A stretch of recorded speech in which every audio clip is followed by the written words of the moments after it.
Chapter 21. Now these are the laws which you are to put before them. If you get a Hebrew servant for money, he is to be your servant for 6 years, and in the 7th year you are to let him go free without payment. If he comes to you by himself, let him go away by himself. If he is married, let his wife go away with him. If his master gives him a wife, and he gets sons or daughters by her, the wife and her children will be the property of the master, and the servant is to go away by himself. But if the servant says clearly, "My master and my wife and children are dear to me, I have no desire to be free," then his master is to take him to the gods of the house, and at the door, or at its framework, he is to make a hole in his ear with a sharp-pointed instrument, and he will be his servant forever. And if a man gives his daughter for a price to be a servant, she is not to go away free as the men servants do. If she is not pleasing to her master who has taken her for himself, let a payment be made for her so that she may go free. Her master has no power to get a price for her and send her to a strange land, because he has been false to her. And if he gives her to his son, he is to do everything for her as if she was his daughter. And if he takes another woman, her food and clothing and her married rights are not to be less. And if he does not do these 3 things for her, she has the right to go free without payment. He who gives a man a death blow is himself to be put to death.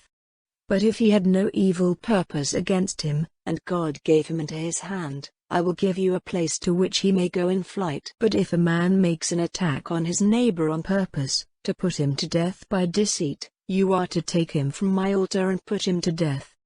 Any man who gives a blow to his father or his mother is certainly to be put to death. Any man who gets another into his power in order to get a price for him is to be put to death, if you take him in the act.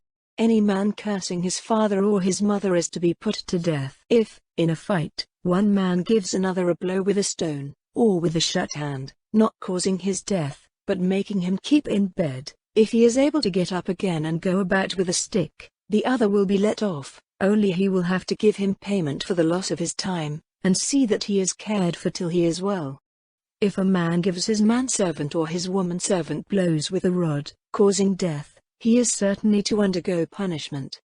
But, at the same time, if the servant goes on living for a day or 2, the master is not to get punishment, for the servant is his property. If men, while fighting, do damage to a woman with child, causing the loss of the child, but no other evil comes to her, the man will have to make payment up to the amount fixed by her husband, in agreement with the decision of the judges.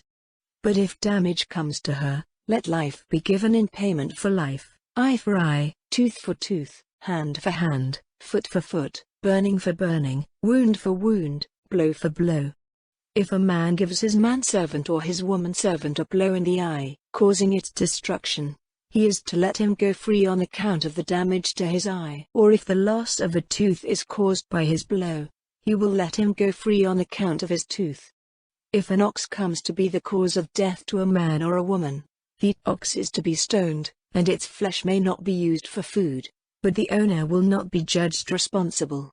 But if the ox has frequently done such damage in the past, and the owner has had word of it and has not kept it under control, so that it has been the cause of the death of a man or woman, not only is the ox to be stoned, but its owner is to be put to death. If a price is put on his life, let him make payment of whatever price is fixed. If the death of a son or of a daughter has been caused, the punishment is to be in agreement with this rule. If the death of a manservant or of a womanservant is caused by the ox, the owner is to give their master 30 shekels of silver, and the ox is to be stoned. If a man makes a hole in the earth without covering it up, and an ox or an ass dropping into it comes to its death, the owner of the hole is responsible. He will have to make payment to their owner, but the dead beast will be his. And if one man's ox does damage to another man's ox, causing its death, then the living ox is to be exchanged for money, and a division made of the price of it, and of the price of the dead one. But if it is common knowledge that the ox has frequently done such damage in the past, and its owner has not kept it under control, he will have to give ox for ox, and the dead beast will be his.